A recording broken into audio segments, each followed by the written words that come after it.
नमस्कार शेतकरी बांधवांनो, बाजारभाव माहिती या यूट्यूब चॅनलवरती आपल्या सर्वांचं स्वागत आहे.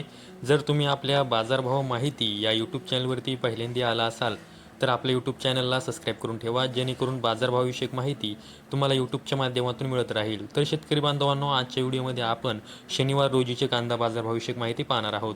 चला तर जास्त वेळ न घेता व्हिडिओ सुरू करूया. तर तुम्ही स्क्रीनवरती पाहू शकता, सोलापूर बाजार समितीमध्ये जो लाल कांदा आहे तिची एकूण आवक ही 58,102 क्विंटल झालेली आहे. त्यासाठी किमान दर हा 100 रुपये तर कमाल दर हा 2125 रुपये देण्यात आलेला आहे. तर सर्वसाधारण दर हा 750 रुपये देण्यात आलेला आहे. त्यानंतर पुढील बाजार समिती आहे अहिल्यानगर बाजार समिती. त्यामध्ये जो लाल कांदा आहे त्याची एकूण आवक ही 88,199 क्विंटल झालेली आहे. त्यासाठी किमान दर हा 150 रुपये तर कमाल दर हा 1400 रुपये देण्यात आलेला आहे. तर सर्वसाधारण दर हा 800 रुपये देण्यात आलेला आहे. त्यानंतर पुढील बाजार समिती आहे येवला बाजार समिती. यामध्ये जो लाल कांदा आहे त्याची एकूण आवक ही 15,000 क्विंटल झालेली आहे. त्यासाठी किमान दर हा 250 रुपये तर कमाल दर हा 1200 रुपये देण्यात आलेला आहे. तर सर्वसाधारण दर हा 900 रुपये देण्यात आलेला आहे. त्यानंतर पुढील बाजार समिती आहे लासलगाव. यामध्ये जो लाल कांदा आहे त्याची एकूण आवक ही 19,446 क्विंटल झालेली आहे. त्यासाठी किमान दर हा 500 रुपये तर कमाल दर हा 1460 रुपये देण्यात आलेला आहे. तर सर्वसाधारण दर हा 1100 रुपये देण्यात आलेला आहे. त्यानंतर पुढील बाजार समिती आहे लासलगाव निफाड बाजार समिती. त्यामध्ये जो लाल कांदा आहे त्याची एकूण आवक ही 7,200 क्विंटल झालेली आहे.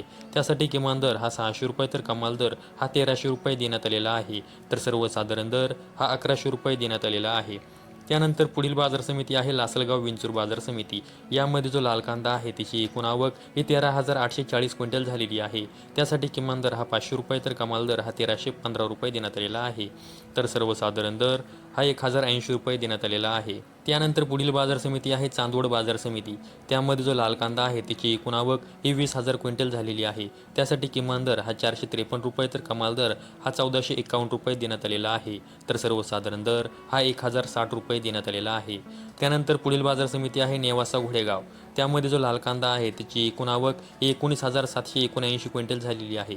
त्यासाठी किमान दर हा 300 रुपये तर कमाल दर हा 1,400 रुपये देण्यात आलेला आहे. तर सर्वसाधारण दर हा 1,000 रुपये देण्यात आलेला आहे. त्यानंतर पुढील बाजार समिती आहे नागपूर बाजार समिती. यामध्ये जो पांढरा कांदा आहे त्याची एकूण आवक ही 700 क्विंटल झालेली आहे. त्यासाठी किमान दर हा 1,600 रुपये तर कमाल दर हा 2,200 रुपये देण्यात आलेला आहे. तर सर्वसाधारण दर हा 2,050 रुपये देण्यात आलेला आहे. त्यानंतर पुढील बाजार समिती आहे पिंपळगाव बसवंत बाजार समिती. त्यामध्ये जो पोळ कांदा आहे त्याची एकूण आवक ही 31,500 क्विंटल झालेली आहे. त्यासाठी किमान दर हा 350 रुपये तर कमाल दर हा 1,499 रुपये देण्यात आलेला आहे. तर सर्वसाधारण दर हा 1,050 रुपये देण्यात आलेला आहे. त्यानंतर पुढील बाजार समिती आहे कोपरगाव बाजार समिती.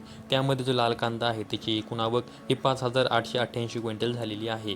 त्यासाठी किमान दर हा 500 रुपये तर कमाल दर हा 1,200 रुपये देण्यात आलेला आहे. तर सर्वसाधारण दर हा 975 रुपये देण्यात आलेला आहे. तर शेतकरी बांधवांनो, आजच्या व्हिडिओमध्ये मी तुम्हाला कोणत्या बाजार समितीमध्ये कांद्यासाठी काय बाजारभाव देण्यात आलेले आहेत याविषयी माहिती सांगितलेली आहे. अशाच कांदा बाजारभावविषयक माहितीसाठी आपल्या यूट्यूब चॅनलला सबस्क्राईब करून ठेवा. व्हिडिओ आवडल्यास व्हिडिओला लाईक करा. संपूर्ण व्हिडिओ पाहिल्याबद्दल सर्व शेतकरी बांधवांचे धन्यवाद.